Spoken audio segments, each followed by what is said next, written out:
쉬는 날이라 더 많이 올 줄 알았는데 더 빠졌어요.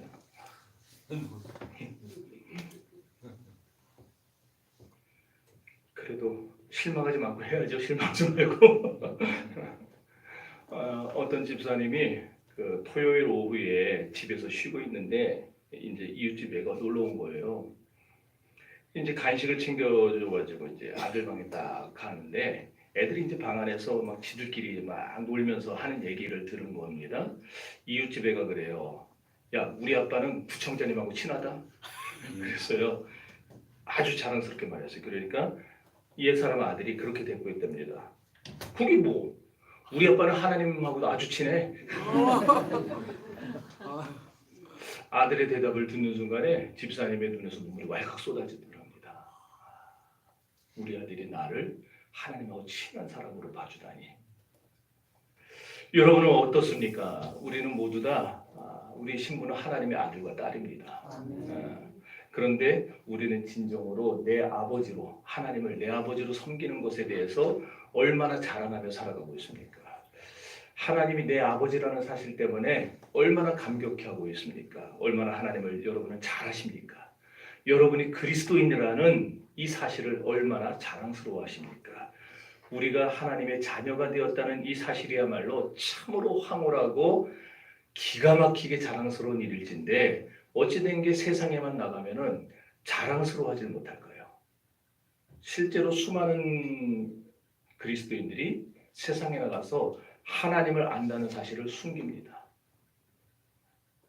하나님하고 친하다는 걸 드러내야 되는데 난 하나님을 잘 모른다고, 하나님하고 별로 관계도 없다고 그런 식으로 자꾸 자기를 감춰요.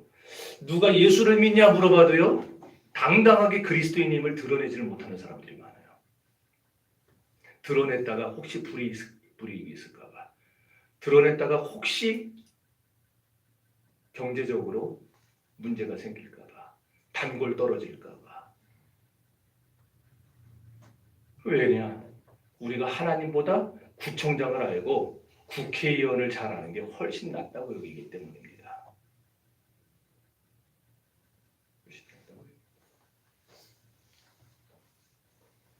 불신자들이 그렇게 하는 건 이해가 돼요. 왜냐? 그 사람들은 하나님의 원수인 마귀의 자식들이잖아요. 그러니까 그 사람들이 하나님과 관계가 먼 사람처럼 행동한다. 그건 당연하죠. 당연히 이해가 가요. 마귀 자식들이니까. 마귀 자식들이 하나님의 자녀를 좋아할 리가 없겠죠. 우리는 앞으로도 오랫동안 하나님, 최소한 우리가 죽을 때까지, 우리가 죽는 날까지 마귀의 자녀들과 뒤섞여서 세상을 살아가야 합니다. 학교에 가도, 직장에 가도, 사업장에 가도 우리는 마귀의 자녀들과 함께 섞여 살아야 돼요. 이렇게 말하니까 조금 기분 나쁘게 들릴 수도 있을 텐데 그 사람들이. 그래서 이 얘기를 하고 싶은 거예요. 그렇기 때문에 우리는 세상에서 그들과 섞여 살기 때문에 그 값을 치르면서 살아야 돼요. 우리가 그 값을 치를 때 비로소 우리 안에서 하나님의 자녀다움이, 그리스도인다움이 나타나게 될 것입니다. 만일 우리가 그 값을 치르지 않는다면, 내가 하나님과 친하다는 사실을 드러내지 않고 내가 하나님을 안다는 것을 사람들에게 보여주지 못한다면 우리는 마귀의 자녀들하고 별반 다를 게 없어요. 오늘 본문은 하나님의 자녀들이 세상 가운데서 꼭 치러야 될 대가가 뭔지를 알려주는 본문입니다. 그리고 그 대가를 정당하게 치를 때에 참으로 역설적이게도 하나님의 자녀들이 세상 가운데서 누릴 수 있는 축복이 얼마나 무궁무진한지를 여기서 보여주고 있어요. 여기서 지금 제시하는 축복이 뭐냐? 고난과 탄식과 영광입니다. 그게 무슨 축복입니까? 마지막에 영광은 뭐 축복이라 쳐도 고난과 탄식이 어떻게 축복이 됩니까? 그게 어떻게 하나님의 백성들이 누리는 축복이란 말입니까? 그렇게 생각할 텐데 우리가 하나씩 한번 살펴봅시다. 자, 첫째로 이 세상에는 하나님의 자녀만이 알고 있는 고난이라는 게 존재를 해요. 자, 본문 17절 18절 읽어봅니다. 자녀는 또한 상속자고 하나님의 상속자요 그리스도와 함께한 상속자니 우리가 그와 함께 위하여 고난과 함께 받아야 할 것이다. 생각하건대 현재 고난은 장차 우리에게 나타날 영광과 비교할 수 없다. 이 고난은 세상 사람들이 모르는 고난이에요. 오로지 하나님의 자녀들만 하는 고난입니다. 여기 신자들이 하는 고난의 특징이 두 가지로 제시가 됐는데, 하나는 그리스도와 함께 받는 고난이래요. 또 하나는 현재 받는 고난이랍니다. 그러니까 우리 그리스도인의 고난은 특징이 뭐냐? 나 혼자 받는 고난이 아니고, 지금 여러분들이 착각하면 안 돼요. 내가 지금 세상 가운데서 당하는 이 모든 고난은 나 혼자 당하는 게 아니라 우리 주님과 함께, 그리고 지금 당하는 고난이라는 거예요. 예수님이 세상에 계시는 동안에 끊임없이 고난당하셨어요. 주님이 고난당하신 이유는 딱 하나입니다. 하나님의 아들이라는 이유 때문에 고난당하셨어요. 사람들이 볼 때 예수님은요, 배경이 형편없었어요. 출신 동네도 저 갈릴리 촌구석의 나사렛이라는 산골입니다. 신분이 초라했어요. 유다 지파 다윗왕의 후손으로 오긴 왔지만 이미 그 당시에는 뭐 그런 거 다 왕족이고 뭐고 다 사라져 버리고 진짜 촌부처럼, 그런 별 볼 일 없는 요셉과 마리아에게서 태어난 그런 사람으로 보였어요. 가문도 보잘것없었죠. 그럼에도 불구하고 예수님은 하나님은 내 아버지다. 하나님은 내 아버지다. 나는 그의 아들이다. 이걸 말씀하셨어요. 그러니까 사람들이 눈이 돌아버린 거예요. 출신도 별 볼 일 없어. 가문도 별 볼 일 없어. 생긴 것도 참 못생겼어. 어디 하나 봐줄 만한 구석이 없는 인간이 뜬금없이 자기가 하나님의 아들이라는 거예요. 그래서 예수님을 핍박한 겁니다. 만일 예수님이 거기서 그 정도쯤에서 멈추셨더라면 십자가 죽음은 면하셨을지도 몰라요. 그렇지만 예수님은 그 후에도 계속해서 하나님을 아버지라 불러요. 그리고 나는 그의 아들이다라고 계속해서 말씀을 합니다. 그 이유 때문에 결국 십자가에서 죽이심을 당하신 거예요. 골고다 언덕에 모였던 사람들의 말을 여러분 다 들어보십시오. 거기 모인 사람들이 고개를 절레절레 흔들면서 이렇게 말을 했습니다. 저 미친놈. 이거는 성경에 안 나오지만 의혹을 한 거예요. 저 미친놈. 자기가 하나님의 아들이라잖아. 저런 놈은 죽어 마땅해. 성경에 나온 내용들이 뭐였어요? 가만 내비두라. 지가 자기를 구원하나 한번 보자. 하나님의 아들이라는데 천사들이 와서 도와주겠지. 이 내용들이 이런 거예요. 우리식으로 표현하면. 이렇게 하나님의 아들이라는 이유 때문에 예수님은 고난당했고 죽으신 겁니다. 그렇다면은 하나님의 아들이라는 이유 때문에 예수님이 고난당하셨다면, 그럼 이런 예수님과 함께 하나님의 아들이 되고 하나님의 상속자가 된 저와 여러분, 우리가 이 세상 가운데서 살아가는 동안에 불신 세력들에게 고난받지 않고 넘어갈 방법이 있을까요? 없어요. 우리도 예수님이 받은 고난을 똑같이 받을 수밖에 없는 겁니다. 원래대로라면. 그래서 그런 의미에서 우리의 고난이 예수 그리스도와 함께 당하는 고난이 되는 거예요.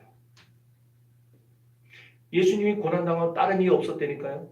하나님의 아들이었기 때문에 고난당했어요. 그러면 여기 저도 여러분도 하나님의 아들이고 딸인데 세상이 우리를 미워하는 게 다른 이유가 아니에요. 우리가 하나님의 아들이고 딸이기 때문에 미워하는 거예요.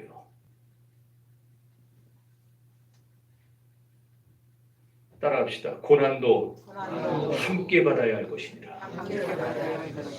말씀하고 있죠. 저 문장을 참 가만히 묵상해 보세요. 너무나 당연하다는 거예요. 아, 너 아직도 몰랐냐? 네가 고난받는 이유가 아직도 몰랐어? 왜 세상 사람들이 너를 미워하고 너를 핍박하고 너를 싫어하는지 아직도 모르겠어? 네가 하나님의 아들이고 네가 하나님의 딸이기 때문에 그래. 그거 당연한 거잖아. 뭘 그걸 물어보고 있어. 이런 얘기예요 지금. 예수님께서도 요한복음 15장에서 이 사실을 분명하게 지적을 하셨어요. 읽어봅니다. 내가 너희에게 조용히 주의보다 더 그들보다 한 말을 기억하라. 사람들이 너희를 박해하였으니 너희도 박해할 것이요 내 말을 지켰으니 너희 말도 지킬 것이다. 예수님을 박해했기 때문에 우리도 당연히 박해한다는 거예요. 하나님의 아들과 하나님의 딸은 당연히 세상에서 환영을 못 받습니다. 싫어해요, 우리를. 바울이 기세가 등등해서 예수 믿는 신자들을 핍박하고 죽이려 다닐 때에 한 번은 다메섹까지 가가지고 신자들을 잡아오려고 한 적이 있었죠. 그때 부활하신 예수님께서 바울에게 나타나셔서 하셨던 첫 마디가 있어요. 하셨던 첫 마디. 그게 뭐였습니까? 사울아 사울아 네가 어찌하여 나를 핍박하느냐 그랬어요. 지금 사울이 누구를 핍박하고 다닌 거예요? 예수쟁이들을 핍박하고 다닌 거예요. 예수쟁이들 신자들을 잡아 죽이려고 다닌 거예요. 근데 예수님이 하신 말씀은 뭐냐? 너 왜 예수 믿는 사람을 핍박하느냐? 너 왜 그리스도인을 핍박하느냐 한 게 아니라 너 왜 나를 핍박하느냐 그러셨어요. 예수님은요, 세상에서 예수님 때문에 핍박받는 성도의 고난을 예수님 당신의 고난으로 보신다는 겁니다. 그런 의미에서 예수님의 고난이 우리의 고난이 되는 거예요. 알아야 할 것은 예수님을 핍박하고 십자가에 못 박았던 이 세상은요, 지난 2000년 동안 조금도 달라지지 않았습니다. 이 세상은 여전히 공중의 권세 잡은 자가 다스리고 있어요. 물론 그 끝은 다가오고 있습니다. 가까우고 있습니다. 예수님이 이 세상 재림하실 때에 이 공중 권세 잡은 자의 세력은 완전히 패배해서 지옥 무적행에 들어갈 겁니다. 그럼에도 불구하고 여전히 아직은 힘을 쓰고 있어요. 그러기에 사람들도 여전히 약합니다. 여전히 하나님을 싫어합니다.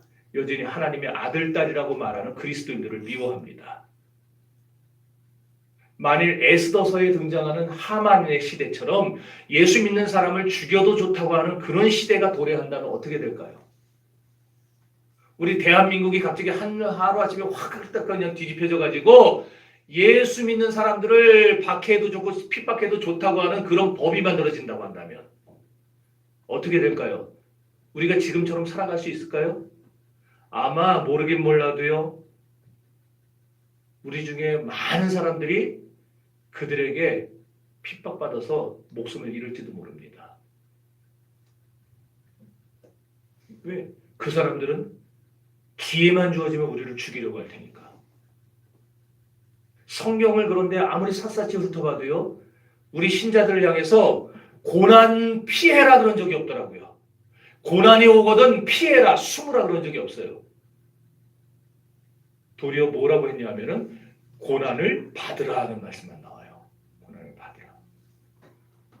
왜 그런 말씀을 하셨을까요? 고난받지 않고 하나님 나라에 들어갈 수 있는 길이 없기 때문입니다.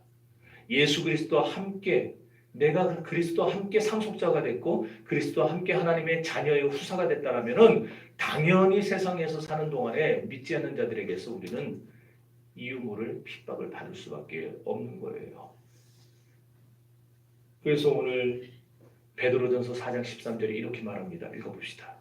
오히려 너희가 그리스도의 고난에 참여하는 것으로 즐거워하라. 이는 그의 영광을 나타낼 때에 너희도 즐거워하고 기뻐하라.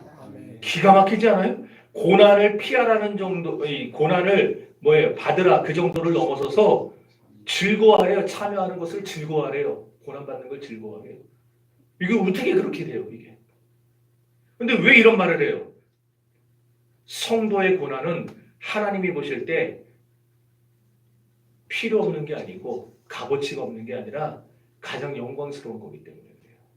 그러니까 여러분 지금 그리스도를 인해서 어려움 당하고 있는 분이 있다면은 여러분은 지금 최상급의 상급을 쌓고 있는 중이라는 것을 아시기를 바랍니다.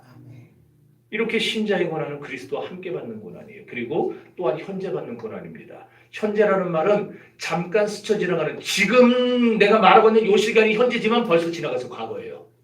이런 현재를 말하는 게 아니에요. 지금 여기 성경에서 말하고 있는 현재라는 말은 무슨 얘기냐? 예수께서 2000년 전에 이 세상에 처음 오셨을 때 초림의 시대부터 그리고 다시 이 세상에 오실 재림의 시기까지 성경은 그 시기를 뭐라 불러요? 말세라고 부르죠. 이 말세의 모든 시대를 통틀어서 현재라고 부릅니다. 그러니까 예수님이 이 세상에 오셨을 때 세상에 살았던 제자들도 사도들도 교부들도 초대교회 신자들도 그들은 주님과 함께 고난받았고 2000년 후에 지금 살아가는 우리들도 그리스도와 함께 십자가에서 고난받은 것이 되고 그리스도와 함께 십자가에서 무덤을 깨치고 부활한 것이 되는 거예요. 우리는 지금 함께 이 현재의 시간을 살아가고 있기 때문에 그러니 신앙생활하면서 여러분들 고난 받지 말아야지 고난을 피하려고 하지 마세요. 각오하세요. 여러분 이 지구상에는요 기독교인이라는 이유만으로 지독한 박해를 받는 사람들이 굉장히 많아요. 이 지도를 한번 보세요. 저기에 아무 색도 칠해져 있지 않은 회색 보이죠? 회색이 얼마나 됩니까? 네? 많아요? 나라로 치면은 몇 나라나 되겠냐고요. 박해가 없는 나라. 저게 회색이 박해하지 기독교인을 박해하지 않는 국가들이에요. 우리나라를 포함해서 몇 나라 안 돼요. 저기에 조금이라도 색깔이 들어가 있는 나라는 다 뭐냐면은 기독교인들을 박해하는 나라들입니다. 지구의 3분의 2가 기독교를 박해하는 나라들이에요. 지금도요. 금년입니다. 금년 2024년 1월 1일부터 9월 30일까지 한 주 전이었죠. 9월 30일까지 세계에서 전 세계에서 4,998명의 그리스도인이 예수 믿는다는 이유로 죽임을 당했습니다. 살해된 기독교인 수 나오죠. 작년에는 한 해 동안 5,621명이었는데 올해는 지금 9개월 동안에 5,000명이 죽었어요. 9개월 동안에. 점점 늘어납니다. 교회와 기독교 학교 그리고 기독교인 병원 14,766곳이 공격을 받았습니다. 42,849명의 그리스도인이 사람들에게 매를 맞고 목숨의 위협을 받았습니다. 27,171채의 기독교인의 집, 그러니까 여러분의 집이에요. 지금 여러분이 살고 있는 집, 여러분이 가지고 있는 건물이 있으면 여러분이 갖고 있는 건물에 방화를 일으켰어요. 태워버렸다는 거예요. 29만 5,120명이 자기가 사는 동네에서 쫓겨나서 집을 잃고 지금 숨어 살고 있습니다. 다른 이유가 없어요. 딱 하나입니다. 예수를 믿는다는 이유 하나. 올 한 해에만 2024년 1월부터 9월까지 3억 6,500만 명이 극심한 고통을 당하고 있습니다. 우리나라가 5천만 명이면 몇 배입니까 도대체?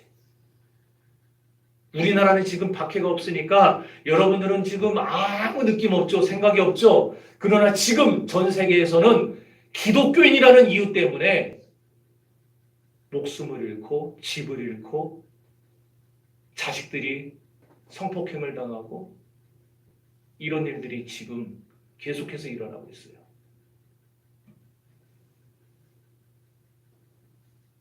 뭐 그 정도까지는 아니더라도 사실 여러분들만 보더라도 우리들만 보더라도 예수 믿는다는 이유로 남편에게 정신적인 고통을 당하는 아내들이 있어요. 우리 교회는 없을지 모르겠지만 옛날에는 있었겠죠. 예수 믿는다는 이유로 고통당한 아내들 또는 직장에서 술을 마시지 않는다는 이유 때문에 상사에게 자꾸 따돌린다고 그리고 진급에서 미끄러지는 사람들이 있을 수 있어요. 자녀들은 점점 커가는데 살림은 빠듯하고 그러니까 이 아내들이 주부들이 하루하루 먹고 살기가 너무너무 힘들어요. 그럼에도 불구하고 그걸 쪼개가지고 헌금하고 쪼개가지고 11조하고 하는 주부들이 있어요. 나이가 차서 결혼은 해야겠는데 예수 믿는 사람이 아니면 난 절대로 결혼 안 해. 그렇게 하다가 혼기를 놓친 청년들도 있어요. 이 모든 게 다 저렇게 우리가 죽지 않고 박해당하지 않고 방화당해서 우리 터전을 잃지는 않더라도 지금 얘기한 이 모든 것들도 다 우리가 그리스도와 함께 당하는 고난입니다.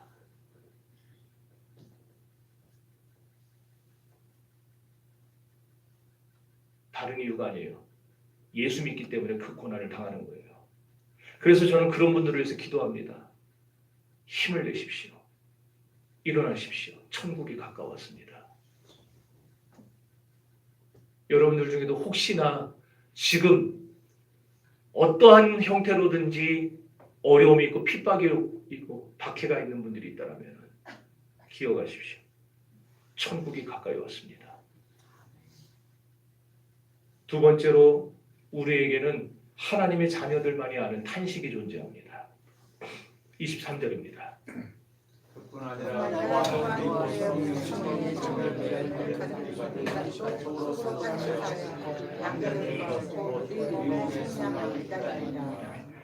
바울은 여기 우리를 가리켜서 성령이 처음 익은 열매라고 표현을 했어요. 좀 더 풀어서 말하자면은 성령께서 우리에게 허락하신 첫 열매라 그런 뜻이에요. 성령이 우리에게 허락하신 첫 열매가 뭘까요? 우리가 그동안 로마서 1장에서 7장까지 살펴봤던 것들, 우리를 거듭나게 하신 거, 중생시키신 거, 우리를 믿게 해주신 거, 죄와 사망의 법에서 건져내 주신 거, 하나님을 아빠 아버지라고 부르게 해주신 거, 이 모든 것이 성령이 우리에게 허락한 첫 열매예요. 첫 열매가 있으면 두 번째 열매, 세 번째 열매가 있겠죠. 그 두 번째, 세 번째 열매가 뭐냐? 오늘 본문이 말하고 있는 내용들입니다. 그런데 여기 이런 성령의 첫 열매를 받은 우리가 탄식하고 있답니다. 저기 보니까 탄식한대요. 탄식이라는 말은요, 헬라어의 스테나조라는 말인데 뜻이 해산하는 산모가 지르는 비명을 말해요. 산모가 아기가 태어날 때에 이 골반을 통해서 아기가 나오는데 그 쪼개지는 아픔, 거기서 이러는 산모들이 있어요. 막 그냥 천장이 무너져라. 옆에 남편이 있으면 남편 머리를 뒤에 뜯고 그냥 이러잖아요. 그런데 그 비명이 무의미한 비명이 아니고 겁에 질린 비명이 아니라 절망의 비명이 아니라 어떤 비명이에요? 아기를 낳는 비명은 희망의 비명이에요. 내가 지금 고난당하고 있지만, 내가 지금 이렇게 힘이 들지만 이제 잠시 뒤면 새 생명을 내 품에 안아볼 수 있겠구나. 이 희망에 차서 지르는 비명이 탄식이에요. 우리 그리스도인들의 탄식. 우리는 지금 탄식하고 있어요. 하나님 너무 힘듭니다. 하나님 지금 세상 살아가기가 너무너무 괴롭습니다. 애들도 자꾸 말을 안 듣습니다. 힘들어요. 그러나 절망하면서 탄식하는 게 아니라 그럼에도 불구하고 하나님께서 이 모든 상황을 되돌려 주실 날이 있음을 믿습니다. 아멘. 그러면서 하나님 앞에서 비명을 지르는 거예요. 너무 아파서 눈에는 눈물이 흐르지만 곁에서는 듣기 민망할 정도로 고통스러워하지만 그 마음엔 기쁨과 희망이 샘솟고 있는 겁니다. 이게 오늘 본문이 말하는 탄식의 의미예요. 우리가 성령의 처음 익은 열매, 다시 말해 거듭나서 예수님을 믿고 하나님을 아버지라 부르는 하나님의 아들과 딸로서 하는 탄식이 바로 이런 탄식입니다. 그러니 여러분 고난당할 때에 절망하지 마세요. 하나님이 절망의 순간, 이 고난의 순간이 지나갈 때가 분명히 올 줄 믿습니다. 아멘. 내가 지금 이렇게 힘들지만 하나님이 이것을 다 갚아주실 날이 올 줄을 난 믿습니다. 아멘. 그런 기쁨과 희망 가운데서 주님 앞에 비명을 지르세요. 우리 몸이 그리스도의 몸처럼 거룩하게 변화될 것을 기다리면서 현재의 고난을 감당하는 탄식. 지금은 썩을 몸을 가지고 힘겹게 살아가고 있어요. 그러나 장차 주님이 오시면 우리는 우리의 죽을 몸이 새 몸으로 변화되어서 영생하게 되는 것을 경험하게 될 것입니다. 여러분 뭐든지 안달나게 갖고 싶은 게 있다. 기다려지는 게 있다. 그럼 그 자체가 탄식이 될 수 있다는 거 아세요? 그런 거 있잖아요. 소풍을 엄청나게 기다리고 있는데 오늘 밤에 비가 와요. 내일 아침까지 비가 오면 선생님이 소풍을 안 간다 그래요. 그러면 지금 탄식하고 있는 거예요. 왜 비가 오냐? 왜 비가 오냐? 그래서 평소에는 아침 8시, 9시까지 자도 소풍 가는 날은 그냥 막 새벽 5시, 4시부터 깨가지고 계속 하늘 쳐다보고 그런 탄식이 그런 탄식. 제가 어렸을 때에 저희 어머니가 형하고 누나에게만 스케이트화를 사주셨어요. 그 당시엔 스케이트장이 뭐 있는 게 아니라 하천에 물 얼려갖고 이렇게 제방 싸가지고 거기서 그냥 이렇게 타게 했잖아요. 그러니까 동네에 우리 신림 사거리에도 저 신림교 밑에 스케이트장이 있었어요. 돈 얼마씩인가 100원씩인가 200원씩 내고 들어가서 타던. 근데 저는 아직 어려서 발이 완전히 자라진 않았거든요. 그러니까 어머니 생각은 어차피 사줘봐야 내년이면 못 심는다 이거예요. 그러니까 너는 지금 기다려라. 근데 저는 그 속을 모르잖아요. 왜 형하고 누나는 사주고 나는 안 사주나. 그래서 그냥 무려 2년을 안 사주셨어요. 2년 동안 저는 오매불망 스케이트와 스케이터들하고 산 거예요. 얼마나 스케이터를 기다렸는지. 그러다 그걸 제 손에 딱 쥐었을 때 드디어 사다 주셨을 때 진짜 기뻐서 뛰었습니다. 그런 탄식이 우리가 하는 탄식은 조급하지만 힘들지만 괴롭지만 그러나 요 시간은 지나간다. 그리고 내가 알지 못하는 크고 놀라운 축복의 시간이 내게 다가올 것이다. 그걸 바라보면서 빨리 지나갔으면 하는 탄식. 그게 우리 그리스도인들이 알고 있는 탄식이에요. 그런데 22절 보면요. 아까 어디 갔어요? 22절 어디 갔어요? 일단 여러분 성경을 보세요. 22절.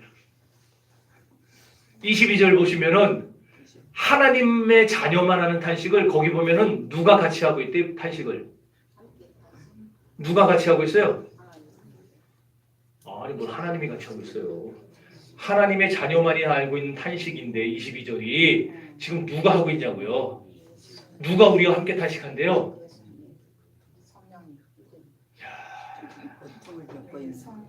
이게 우리의 수준입니까? 여기 나왔잖아요. 첫 단어가 뭐예요? 피조물이 우리와 함께 지금까지 탄식하고 있대잖아요. 자, 그럼 여기서 말하는 피조물은 누굴까요?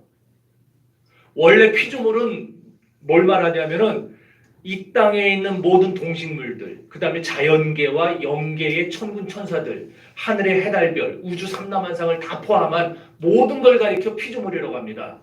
창조주는 하나님이시고 하나님이 창조한 모든 것이 다 피조물이에요.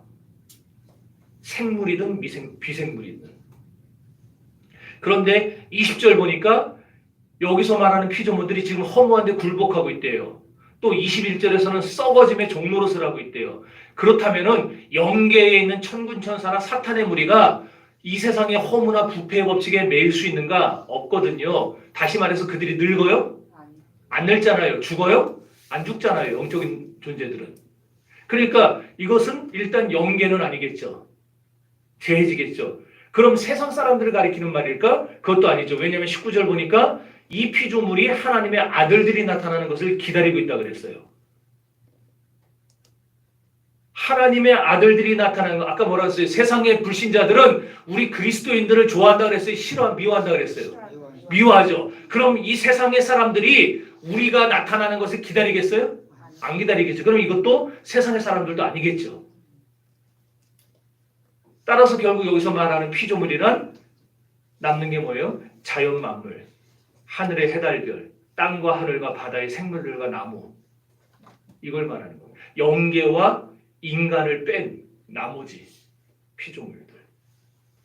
그럼 이런 피조물들이 도대체 왜 탄식할까? 그러니까 나무가 탄식한다는 거예요. 새가 탄식한다는 거고 물고기가 탄식한다는 거예요. 우리와 함께. 왜 탄식해요? 자연 만물은 창조된 지 얼마 되지 않아서 사람과 함께 하나님의 저주를 받았죠. 아담의 타락으로 인해서. 만물의 영장인 사람이 죄를 짓자마자 하나님은 모든 만물들을 인간들과 똑같은 저주의 자리에다 던져버리셨어요. 그 결과 피조물이 허무한데 굴복하게 된 겁니다. 피조물이 존재의 의미를 잃어버리니까 허무할 수밖에요. 21절에서는 썩어짐의 종노릇을 하고 있다 그러는데 이 말은 피조물 가운데 어느 것 하나도 부패하지 않는 게 없다고 말이에요. 다 썩는다고 얘기입니다. 그러니까 모든 우주 삼라만상은 부패의 씨앗을 지니고 있기 때문에 아담이 지은 그 원죄로 인해서 우리 인간만 정죄받은 게 아니라 세상 모든 피조물들도 정죄받았기 때문에 해달별조차도 생성하고 변화하고 소멸하는 과정을 겪고 나무들과 새들과 이런 동물과 식물들까지도 우리와 함께 탄식하고 있다 그 말이에요 지금. 그런데 이런 이유보다 더 확실한 탄식의 이유가 19절에 나옵니다. 19절을 읽어봅시다. 나타나는 것입니다. 우리 신자들은 예수님이 이 세상에 다시 오실 날을 기다리느라 탄식하는 건데, 세상 피조물들은 하나님의 자녀들인 여러분이 예수님과 함께 영광스러운 몸을 입고 세상에 나타날 날을 기다리라고 탄식한다는 거예요. 그러니까 여러분이 신앙인답게 살다가 주님 오실 때 영광스럽게 부활해서 주님과 함께 하늘나라 가는 걸 보고 싶어 한다는 거예요. 지금 그걸 보고 싶어서 탄식하고 있다는 거예요. 피조물의 세계들이. 세상의 일월 성신이 우주삼라만상이 고개를 쑥 빼들고 내가 오나 안 오나, 내가 마지막 날에 주님과 함께 부활하나 안 하나, 그렇게 우리가 영광 중에 나타날 날을 눈 빠지게 기다리고 있다는 겁니다. 이제 조금만 더 지나면 낙엽이 떨어지기 시작할 겁니다. 벌써 떨어지더라고요. 그러면 떨어지는 낙엽을 보면서 여러분 한번 낙엽한테 물어보세요. 야, 혹시 너도 탄식하고 있니? 물어보세요. 그러면 낙엽이 아마 고개를 틀림없이 까딱까딱하면서 떨어질 거예요. 까딱까딱하면서. 만일 아무 소리도 못 듣는다면 그건 그 사람의 영적 귀가 어두운 탓입니다. 물어보세요. 가서. 너도 혹시 탄식하고 있니? 맞다고.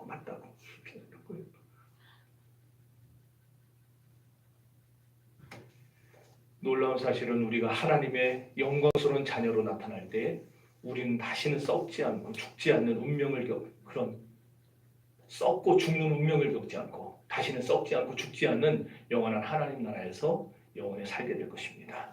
세 번째로 우리에게는 하나님의 자녀만이 아는 영광이 존재한다는 거예요. 자, 17절을 읽어봅시다. 자녀이면 또한 상속자 않고 하나님의 그리스도와 함께 상속자니 우리가 그와 함께 영광을 받게 하여 고난도 함께 받아야. 자, 18절. 생각 가운데 원하는 감사 되지 않는 영광과 비교할 수 없도다. 21절. 그 바라는 것은 피조물로서 왼쪽으로 동물을 하나님의 자녀들의 영광이 자유에 이르는 것이라. 지금 여기 영광이라는 단어들이 3번 다 나타났는데 여기서 말하는 영광들은 23절에서 말하는 우리 몸의 속량을 말합니다. 23절 읽어봅시다. 그뿐 아니라 또한 우리 성령의 성취를 내려받은 우리까지도 서로 탄식하여 연결될 것 곧 우리 몸의 생명을 기다립니다. 그러니까 우리 주님께서 재림하시는 그날에 하나님은 우리를 썩어질 몸을 새 것으로 바꿔서 다시 살아나게 하실 거거든요. 그 몸은 죽어요, 안 죽어요? 안 죽어요. 그 몸은 썩어요, 안 썩어요? 안 썩어요. 영원히 사는 몸이에요. 그런 새 몸을 입고 저와 여러분이 부활하게 될 것입니다. 이것이 우리 몸의 속량인데 이걸 조직신학에서 뭐라 부르느냐? 영화라 불러요. 영화. 완전히 거룩하게 되는 겁니다. 우리가. 그때가 되면은 우리가 거룩하게 됐으니까 다시 죄에 매이겠어요? 안 매이겠죠.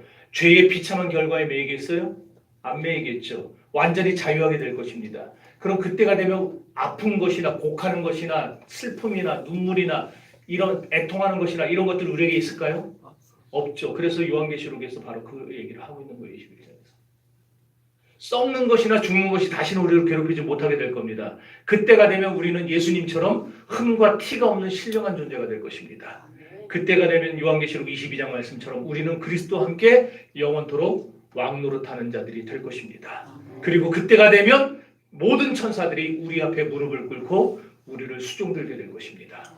할렐루야. 그날이 우리를 기다리고 있는 거예요. 그날이 지금 우리 앞에 있어요. 그날을 기다리는 이것이 우리의 참된 영광이에요. 그러니 세상에서 아둥바둥 살면서 지금 예수를 믿는 것 때문에 어렵고 힘들고 괴로움 당하고 고통당하는 것들에 절망하지 마세요.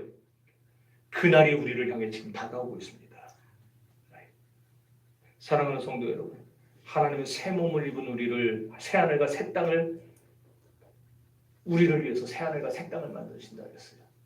저 신천지 이만희 저 인간이 저기 그 좋은 신천지라는 말을 써가지고 제가 써먹지도 못해요 지금. 이 새 하늘과 새 땅이 얼마나 좋은지 이사야가 이렇게 표현을 했어요. 읽어봅시다. 그때 이나 어린 양과 함께 살며 몸이 어린 병사와 함께 먹으며 통하자 어린 사자와 살찐 생명이 있어 멀리에 뺏기며 원수와 범이 함께 먹으며 그들의 새끼가 함께 되어 사자가 사람을 거둘 것이며 젖먹는 아이가 조사의 사이에 불하며 젖된 아이가 그 아이의 불을 손에 그 끝에 읽을 때는 또 흐지부지 돼버려요. 그때가 어디겠어요? 주님이 이 세상에 오시는 날. 지금 저기서 말하는 내용들이 언제 세상이 창조되고 난 이후에 저런 적이 있었던가요?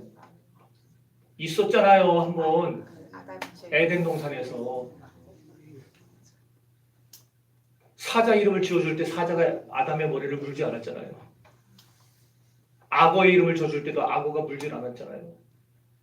독사굴에 손을 넣어도 물지를 않고. 그런데 우리에게 다가올 천국이 바로 그런 곳이에요. 주님이 재림하시는 날 이 영광이 저와 여러분의 눈앞에 밝히 드러나게 될 것입니다. 이것을 우리가 지금 바라보고 있기 때문에 지금 우리가 속으로 탄식하고 있는 건 빨리 왔으면 좋겠다. 빨리 왔으면 좋겠다. 아, 이렇게 세상 살기 힘든데 우리 주님 빨리 왔으면 좋겠다. 모든 피조물들도 탄식하고 있는 거 나와 같이 황 목사가 진짜 그날 주님과 함께 새로운 몸을 입고 천국 갔으면 좋겠다. 피조물들이 탄식하고 있는 거예요. 이게 바로 우리 예수 믿는 우리만이 알고 있는 영광입니다. 그렇다면 하나님의 아들, 딸이라는 이유만으로 그 이유 때문에 우리가 아는 고난과 탄식과 영광이 있으니까 이제 우리는 어떻게 해야 되겠습니까? 어떻게 해야 고난과 탄식과 영광의 소망을 가지고 이 악한 현실을 대처할 수 있겠습니까? 첫째는 현재의 고난과 장래의 영광을 비교할 줄 알아야 됩니다. 자, 18절 다시 읽어봅니다.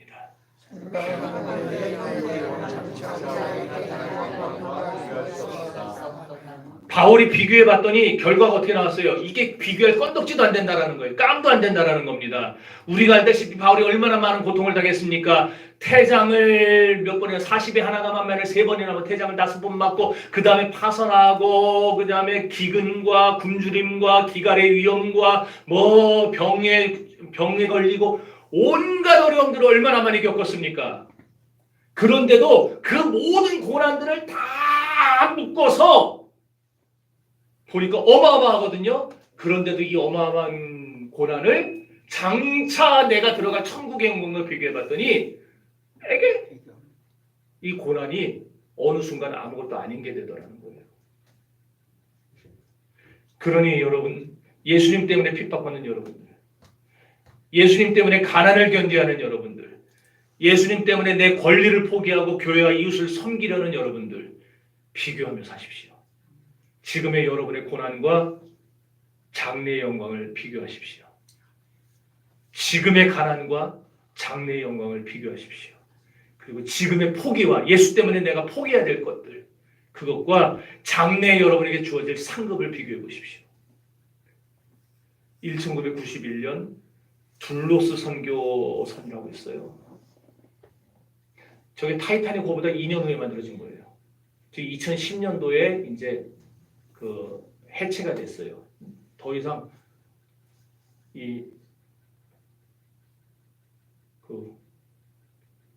세계 그 국가들이 저 배는요 다 나무로 지어진 거예요.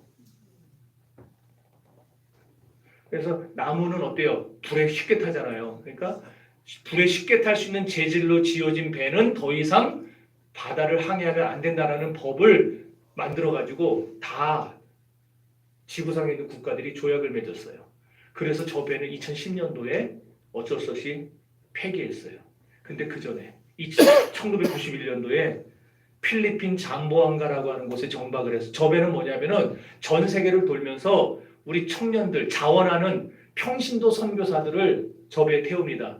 뭐 평생 하는 선교사가 아니라 우리 허춘아 집사님처럼 6개월, 1년 하는 단기 선교사들. 그들을 태워서 전 세계를 돌아다니면서 복음이 들어가지 않은 곳에 가서 복음을 전하는 그런 일을 하는 선교선이에요.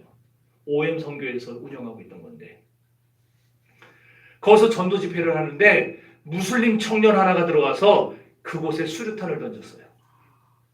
그래서 2명이 죽고 32명이 중상을 입었습니다.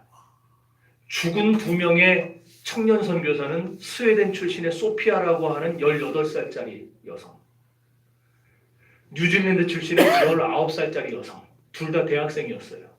이제 갓 대학에 들어간 애들. 그런데 이 자녀들이 죽었다는 얘기를 들은 부모들이 둘로스호에다가 이런 전보를 쳤습니다. 우리는 이 비참한 일에 잘 대처하고 있습니다.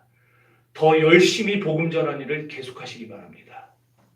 자식이 죽었는데 개의치 말고 하나님의 나라를 위해서 더 복음을 전하십시오. 어떻게 그들이 그렇게 대범할 수 있었을까요? 비록 사랑하는 딸이 죽었지만 그리스도와 함께 고난당한 것이기 때문에 장차 반드시 그리스도와 함께 누릴 영광이 크다는 사실을 그들이 알았고 비교했기 때문입니다. 그랬기에 내 딸이 죽은 것은 아픔이지만 그러나 하나님의 복음이 전해져야 되기 때문에 복음 전파 사역을 쉬지 마십시오. 복음을 전하십시오. 격려할 수 있었던 거예요.